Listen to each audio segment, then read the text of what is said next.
I think a lot of people perceive entrepreneurship as something that's out of reach. Go back 40 years, 50 years. Not everyone could be an entrepreneur. That is different. The fact that we can start a business now for the price of a couple cups of coffee, they're doing $1 billion or more in sales that didn't exist 6 years ago. 세상이 빠르게 변하는 만큼 우리도 빠르게 변해야 합니다. 예전과는 다르게 우리는 큰 자본이 없어도 사업을 시작할 수 있는 인류 역사상 가장 기회가 많은 시대에 살아가고 있습니다. 그리고 세계적으로 가장 큰 전자상 플랫폼인 쇼피파이 회장 자리를 맡고 있는 핀켈스테인은 말합니다. 모든 사람들은 각자 다다른 재능이 있고 그것을 세상과 공유한다면 자신의 인생을 완전히 바꿀 수 있고 세상은 더 창의적이고 풍요로워진다는 것이죠. 하지만 많은 사람들은 아직도 사업이라는 것은 소수의 사람만 할 수 있다고 생각하거나 돈이 많이 들어간다고 생각을 한다는 겁니다. 지금은 커피 한 잔의 값으로 사업을 시작할 수 있는 세상이 열렸고 실패를 한다고 해도 큰 리스크가 없기에 계속해서 도전할 수 있는 세상이 열렸다고 말합니다. 그리고 현재 수천억 달러 매출을 일으키고 있는 성공한 회사들도 불과 몇 년 전에는 존재하지 않았다고 합니다. 자세히 들어보겠습니다. When I really became an entrepreneur, it was because I had no choice. I think that's a very powerful driver. It wasn't about my self-confidence or my swagger, whether or not I thought I could. I had no choice. Either have to move back home to South Florida and live at home with my mom and sisters. Dad wasn't around. Or I can actually figure this out on my own. Here's a way for me to actually survive. 그는 대학교 시절 9.11 테러로 인한 폭락한 주식시장 때문에 금융 쪽에서 일하던 아버지가 사건 사고에 휘말려 갑작스럽게 감옥을 가게 되었고 집에 빚이 많아지고 수입이 끊기게 되었습니다. 당시에 대학교 1학년이었던 할리는 가족을 지켜야만 했고 그래서 어머니와 두 여동생을 지켜주기 위해 그는 사업을 선택할 수밖에 없었다고 말합니다. 그리고 그 선택이 자신의 인생을 완전히 바꿨다고도 말합니다. Within the first month of school, September 11th happens. Markets start spinning. My dad got into a lot of financial trouble. It was partially it was him making some really bad decisions, and partially it was the market just wasn't a great time. And my mom called me one morning and she said, effectively, we're broke, we got nothing. You should move back down to South Florida. And I remember thinking, there is no way I'm leaving Montreal. And so I said, look, instead of me coming down there, I'm going to stay in Montreal and I'll figure out a way to not only support myself, but also find a way to help all of you. And that phone call from my mom kind of changed my life and I wasn't ready for that. I didn't necessarily know what the next move was. I decided I'd go get a job. And so I got a job at a travel agency. I was DJing a lot on weekends. I was DJing almost every weekend in Montreal. In between the travel agency and the DJing, that was possible, but it required me to have a reduced course load, which I didn't want to do. I thought the idea of being a full-time student concurrently while working is the right setup. I didn't want to spend 5 years in undergrad. So it was clear to me that was not going to work.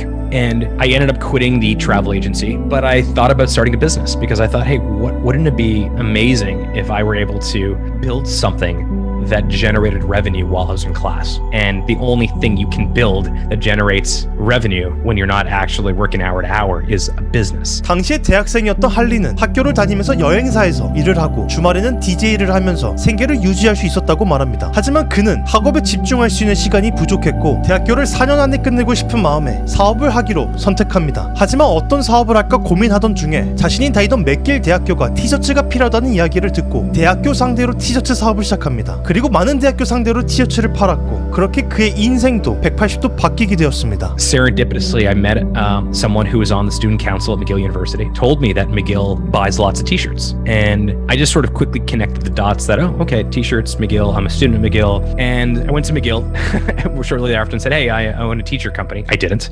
And I can make lots of t-shirts for you. I couldn't. But hey, give me your t-shirt order. And McGill effectively told me that there was no way they would give me a t-shirt order because I was untested. And eventually, with enough perseverance and enough strategy, McGill eventually gave me a t-shirt order probably 3 or 4 months after that first interaction. I remember getting that first contract from McGill. It wasn't very much. It may have been, $10,000 or $12,000, but that totally changed my life. And I spent the rest of my undergrad building this little t-shirt company, and we built it to a point where a lot of universities, there's about 98 accredited universities in Canada, and I think about half of them at one point or another gave us a t-shirt contract. In fact, funny enough, the University of Ottawa was buying t-shirts from me, but I got rejected from the MBA program. It was ironic to me that I wasn't good enough to get into their MBA program, but I was good enough to get thousands and thousands of dollars of t-shirt contracts. But that was that first year. This is 2001, and that's when things in many ways got really tough for me, but in also many ways I sort of found myself and figured out what my life's work is going to be, which was entrepreneurship.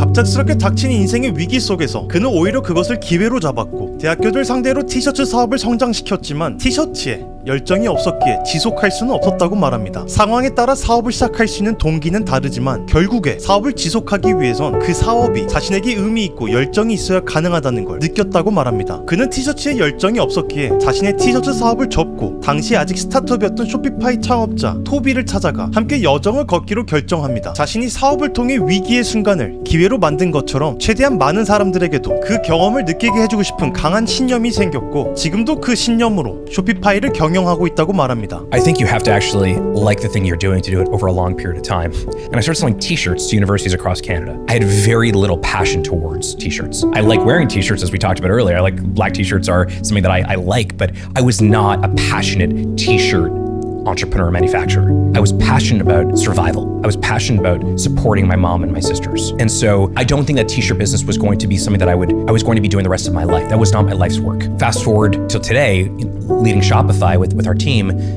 I'm very passionate about Shopify's mission. This idea that more people can be entrepreneurs because of the work we do at Shopify. I can do this the rest of my life if the board will have me. I think the world is far more colorful, and I think humans are far more interesting when they commercialize their hobby, for example.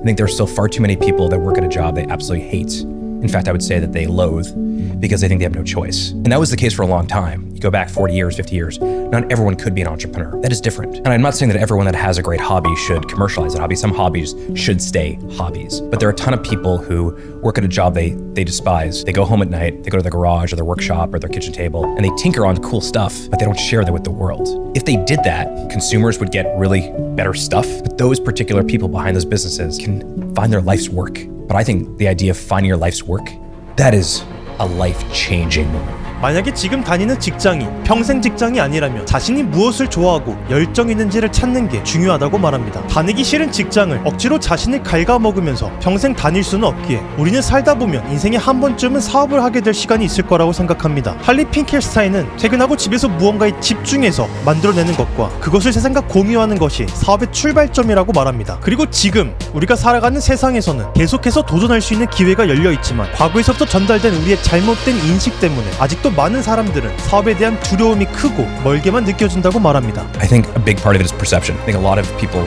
perceive entrepreneurship as something that's out of reach for usually one of two reasons. The first reason is financial. They have a family member or a friend or they've heard an anecdote of someone who started a business that was not successful and ultimately it cost them their entire life. You know, they lost their house. They couldn't put food on their table. And so there's a perception that entrepreneurship is very expensive. If you don't have money, you cannot start. And actually, I would say that entrepreneurship business is about as old as currency.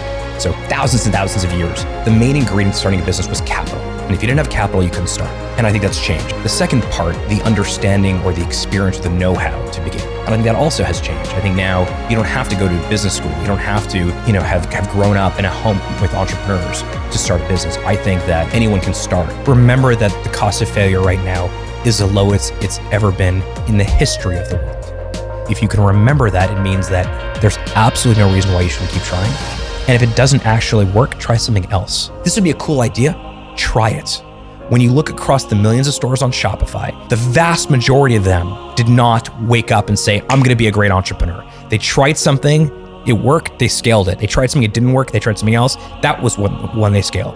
When you look across the stores on Shopify that have been successful, all of them didn't start out with this vision of building $1 billion company at some point. What a time to be alive. What a time to be someone who actually has an idea and wants to share that idea with the world. And if you're not sure about an idea, what you could sell, how you could start, think about something you already do. There's a store on Shopify that sells matzo ball soups. And when you look at the story of how it got there, they were just making matzo ball soup for their friends and family. And at some point they realized, maybe I can share this with the world. And they do. Now they have a real business doing the thing they already were doing, except now someone is paying them for that. That is incredible. And that's the time we're living in right now.